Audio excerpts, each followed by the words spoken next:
Hello, it's Mike Rasmussen, CPA Straight Talk for Small Business. It is, what do we got today? Thursday.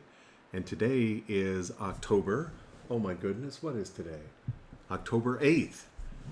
So great to be with you. And today is after the vice presidential debate. And here's what I want to share with you. It was during the debate last night that it came lots of issues and on both sides, and it was one comment, obviously me listening to the taxes, and it was what happens if the Tax Cut Jobs Act passed in 2018 actually was repealed if a new administration took over November 4th. So I was like, well, that would be, wow, what are I'm getting ready to do some topics for tax planning and what's available currently for you before the election, as we talked yesterday, and then after the election. So I was in tune last night listening to that for a small business. And what came to mind was when I was hearing a myriad of times of the repeal of the Tax Cut and Jobs Act. Just that.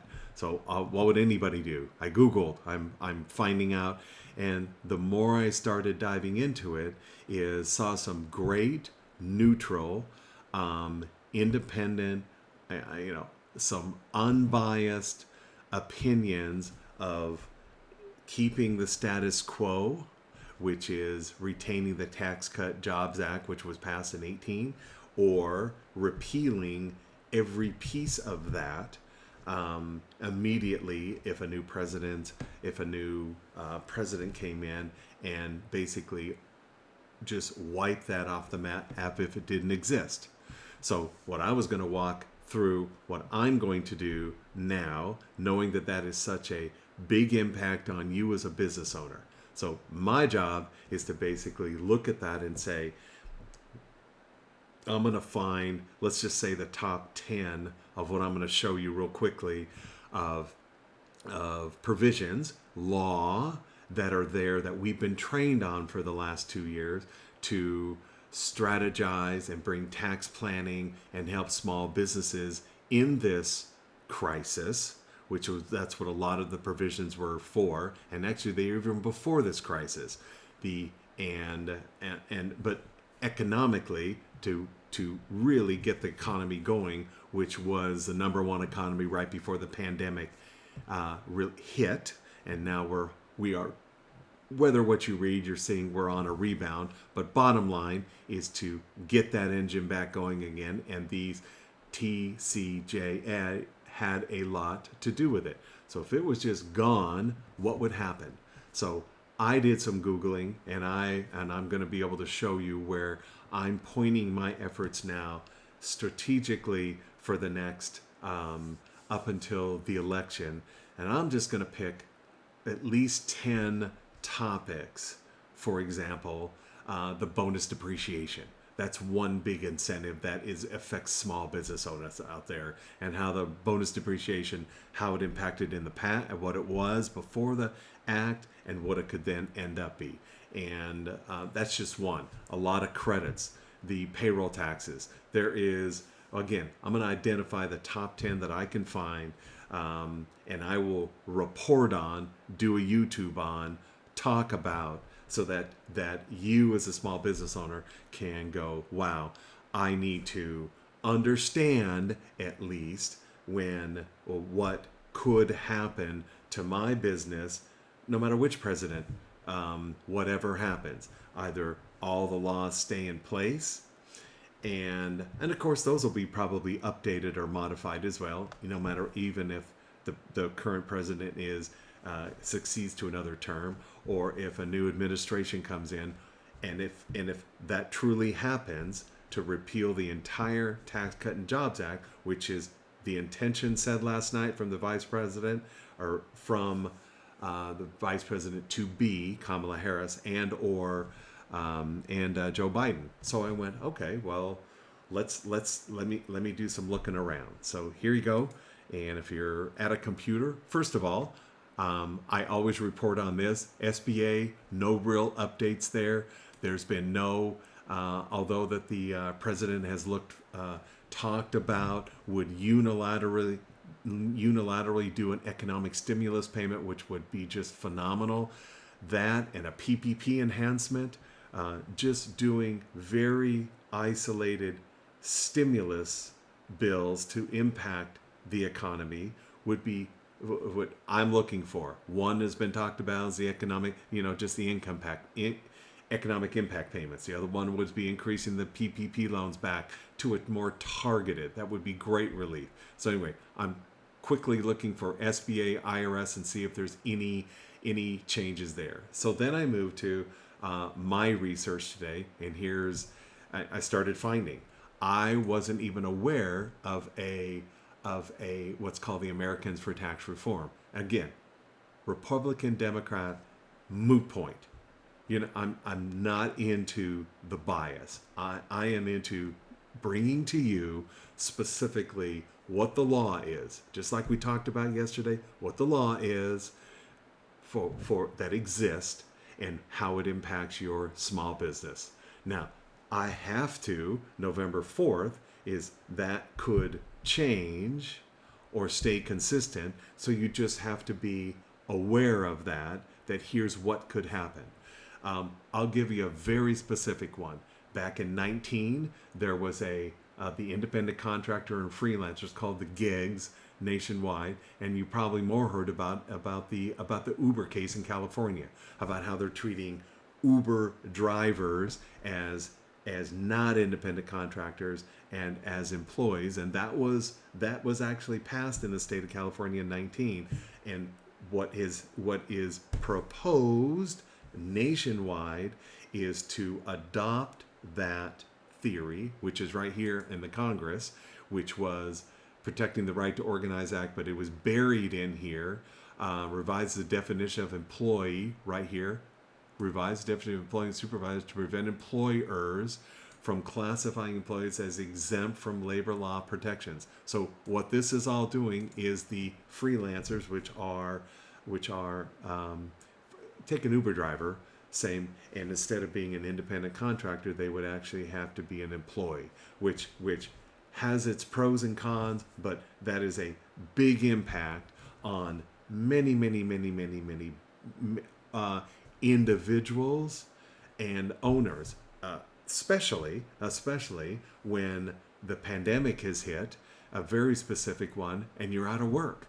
The millions that are unemployed, what they're doing is they're going Uber driving or Lyft or they're freelancing out there.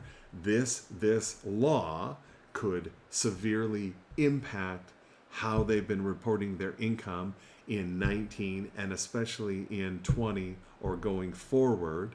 And in my opinion, how it is, it would be you now would be treated. It's incredibly put the burden on how these businesses got out there of potentially shifting who pays the payroll tax and benefits, whether an employee or independent contractor. Years of history.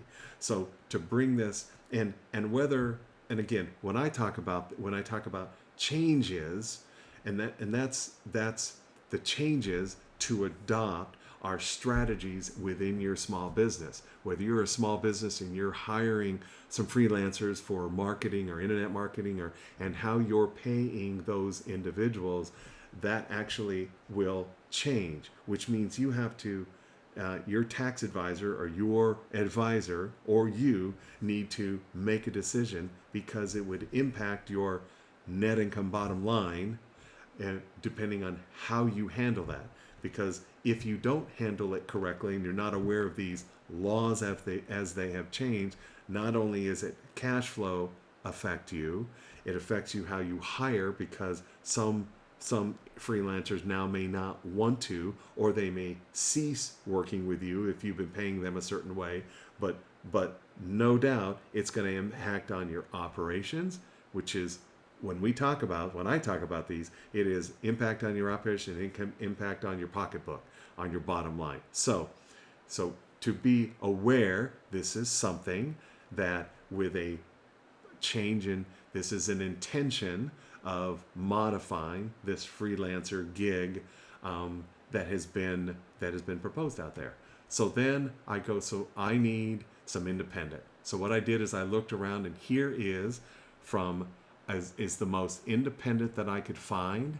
A couple articles, which I'm going to dive in and find the as neutral as possible, and find the top 10 nuggets that I need to really over the next 3.5 weeks before we have an election, that I can bring to you, that you should be doing anyway. And the closer, and then if it happened, but if there was a change in the White House, the Senate, and the House, such that November 4th, here's what potentially could happen. How would it impact you in 2020, and how would it impact you in 2021? So either way, we got to get ready. So my sense of urgency is that the status quo could change, and so right now, Tax Cut Jobs Act has been in place in 18 and forward, and we've been, as I file tax returns and give advice for small business owners, I know what to say. I know the history, I know what to say. But when I see an event coming where the status quo might change, and that might change, I now have to shift gears and consider possibilities, because that's my duty, my ethical duty to you as a small business owner, to say this could happen. And what I don't do is wait and go, wow, I never tipped you off on that. So I'm going to dig into these and find the top 10 to bring you. So this was one that I found. It was done September 2020, so it's very relevant. And it actually walks through all of the proposals, and it tells the different organizations that are impacted. Like, here's the distributional effect of Biden's tax plan.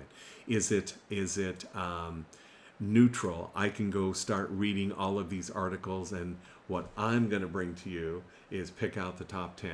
Then what I did is there's also a very large organization called Deloitte, which is, my background was Ernst & Young, which are the top accounting firms in the world. So Deloitte is one of them. So here it is, tax policy decisions ahead.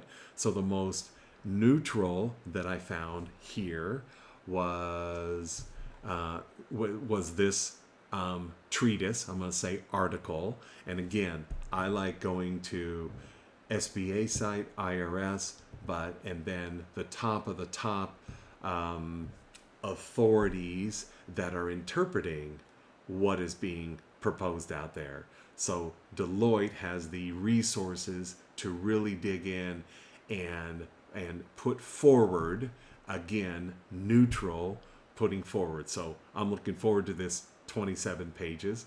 And what's nice about it is I can speak to this, go to the websites, but then also go into right here. What's really here it is. It is a current law, which is what we should be doing right now, what's in place, okay? And this is if the status quo wasn't going to change. And then there is Mr. Joe Biden and President Donald Trump, what would happen if their plans and how they might modify the current law, which is basically not just the Tax Cut and Jobs Act. Here's the Affordable Care Act, and let's see, let me go. So you can see from the estate tax to payroll taxes to earned income credit to, which is a big one. And then there's your itemized deductions.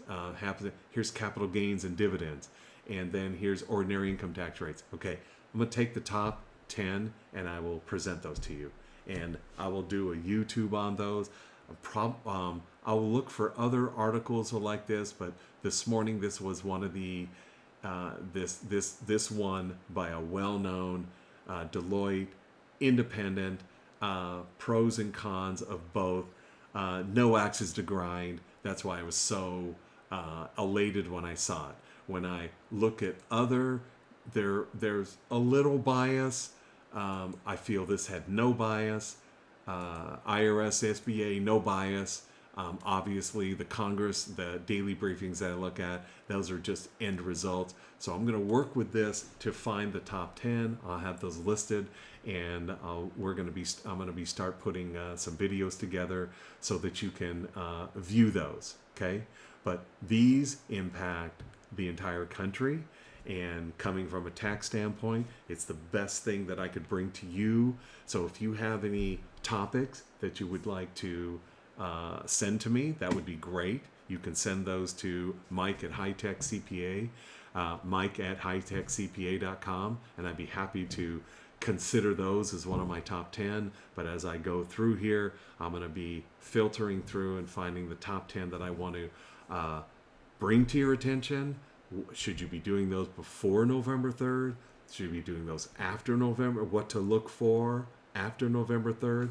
And rest assured, the presentation I do on November 4th is going to be, we will know which column right here that we talked about is going to potentially make some changes to the current law. That's what you need to know. That's the best thing that I can give to you. So I'm going to be doing my research and digging deep into all the pros and cons, unbiased. Yeah, I want you to understand, unbiased, and it's going to be current law, changing the status quo and what that means, and then if there's any modifications if President Trump is reelected. We all need to know those. But in succinct, here's the top 10 that you need with enough resources by emailing me if I need to bring any further. Okay? If you have any other questions, Mike at HiTechCPA.com. Great being with you today. Can't wait to start digging in, and you're going to find the first topic on Monday. I'm going to have all 10 topics assigned and listed out and what I'm going to start talking about. So if you have any input, and if you have one or some that you would like for me to look into, Mike at HiTechCPA.com. Have a great weekend. It's great being with you again, and I look forward to start digging deep into this. Okie doke. Have a great day.